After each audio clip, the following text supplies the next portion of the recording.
메이저리그 스프링 트레이닝 소식을 전해 들으시면 평소에 메이저리그 시합과 다르다고 생각하시는 분들이 계실 겁니다.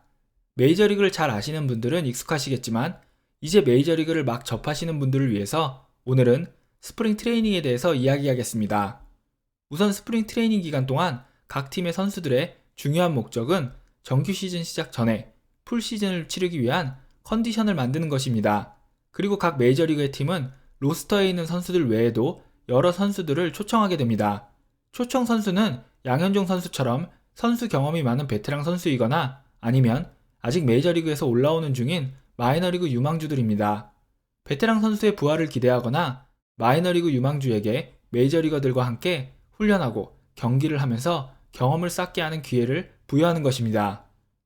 스프링 트레이닝 기간 동안 우리는 크게 4가지의 다른 유형의 선수들을 찾을 수 있습니다. 먼저 류현진, 디그롬, 바우어와 같은 이미 리그에서 검증된 베테랑 선수들입니다. 이 선수들은 스프링 트레이닝의 성적에 크게 구애받지 않고 각자의 계획에 따라서 스프링 트레이닝을 진행합니다. 소속팀에 따라서 얼마만큼의 자유를 보장받는지는 조금씩의 차이가 있지만 지난해와 이번 시즌을 보면 토론토에서의 류현진은 100%의 결정권을 보장받고 있는 것으로 보입니다. 이런 베테랑 선수들은 부상이 아닌 이상 크게 성적에 대해서 걱정하지 않습니다. 최근 몬토요 감독도 언급했듯이 로이 할러데이는 자신만의 루틴으로 특히나 더 유명했습니다. 같은 디비전 팀을 상대로 등판하지도 않았고 매년 스프링 트레이닝에서는 새로운 것을 시도하는 것으로 유명했습니다. 제 기억에 한 번은 스프링 트레이닝 기간 동안 평균 자책점이 6점대까지 치솟은 적도 있습니다. 이치로와 매니 라미레즈도 스프링 트레이닝 기간 동안 천천히 준비하는 것으로 유명한 선수들입니다. 특히 이치로는 4월 초까지 이런 준비가 넘어가는 일도 있었으며 그의 통산 성적을 봐도 4월 성적이 가장 낮습니다. 물론 그렇다고 해도 그의 4월 성적은 2할 9푼 4리이긴 합니다. 팀마다의 차이는 이번 시즌을 보아도 쉽게 알 수 있습니다. 다저스와 세인루이스 같은 팀은 스프링 트레이닝 첫 경기부터 팀의 선발 로테이션을 가동했습니다. 그에 비해서 토론토, 매츠, 애틀란타와 같은 팀들은 아직 류현진, 디그롬, 맥스 프리드와 같은 선수들의 등판 일정이 나오지 않고 있습니다.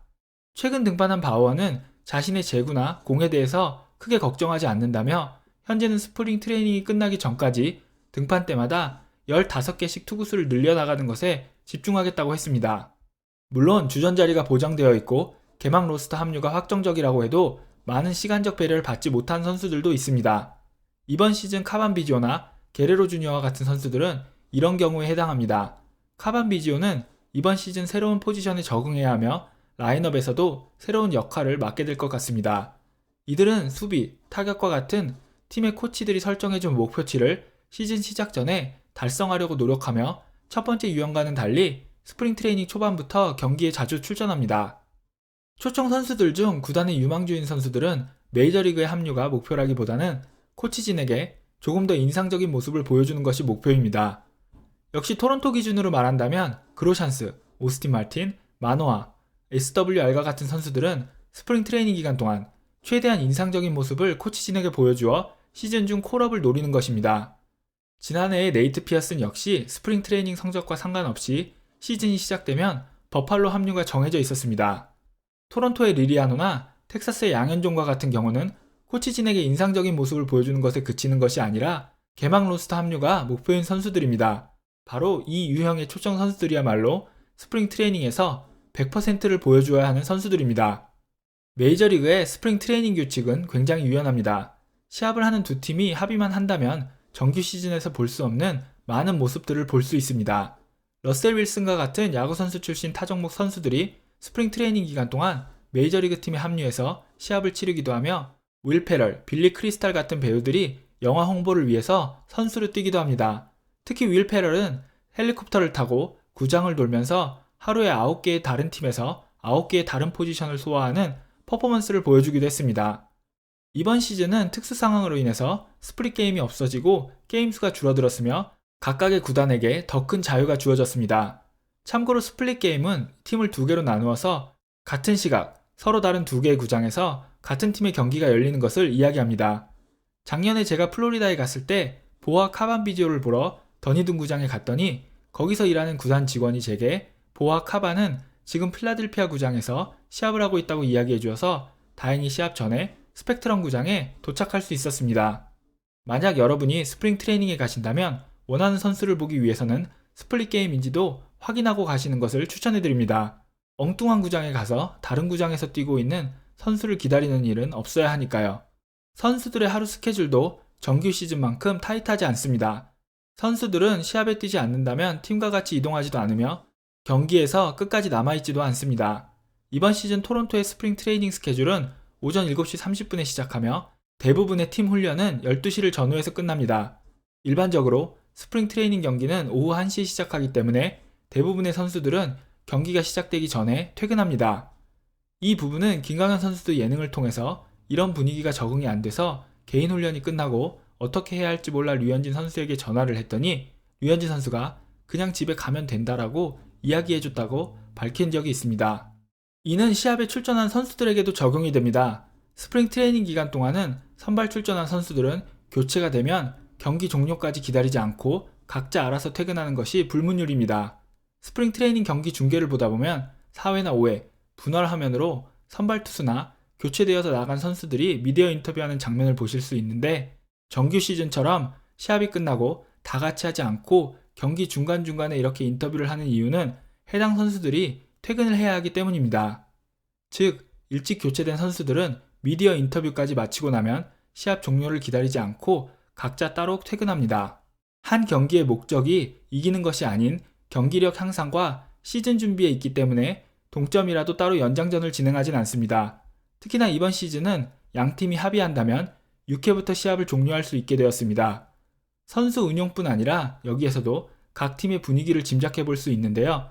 스프링 트레이닝 개막전을 보면 샌디에고, 시애틀, 워싱턴, 세인루이스는 9이닝을 모두 소화했지만 볼티모어, 피츠버그, 클리블랜드, 신시내티는 8이닝을, 토론토, 뉴욕, 다저스, 보스턴과 같은 팀은 7이닝을, 미러키와 시카고 와이삭스는 6이닝을 소화했습니다.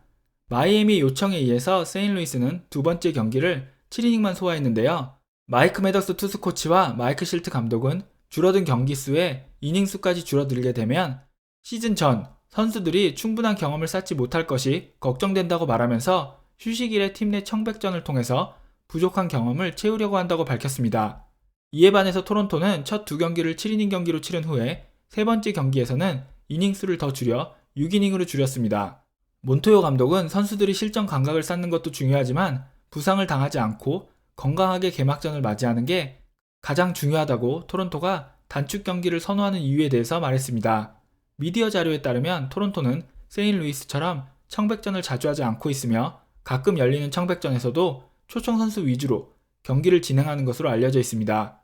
저는 양측의 의견이 모두 맞다고 생각합니다. 각각의 팀이 자신들에게 맞는 방식을 선택해서 사용하는 것이라고 생각됩니다. 현지 시간으로 3월 2일에는 정말 보기 힘든 광경이 펼쳐졌습니다. 볼티모어의 선발로 나온 존 민스가 1회 불안한 모습을 보여줬고 투구수가 너무 많아지면서 제이플라로 투수를 교체했습니다. 여러분이 생각하시는 유튜버 제이플라가 아니라 볼티모어의 투수 제이플라입니다. 그리고 2회가 시작되자 존 민스를 다시 마운드에 올렸습니다. 볼티모어의 담당 기자인 쿠바코는 97년부터 볼티모어를 취재했지만 투수가 이닝 중에 교체되어서 내려갔다가 다음 이닝에 나오는 것은 보지도 듣지도 못했다고 했습니다. 하지만 양키스는 문제 삼지 않았고 그날 관중들은 정말 희귀한 장면을 목격할 수 있었습니다. 하지만 그 다음날 세인루이스도 흔들리는 김강현을 1회에 교체한 뒤 불펜에서 상태를 체크한 뒤에 2회에 다시 올렸는데요. 볼티모어 담당 기자인 쿠바코는 24년간 한 번도 못 본 장면을 이틀 연속으로 보게 되었습니다.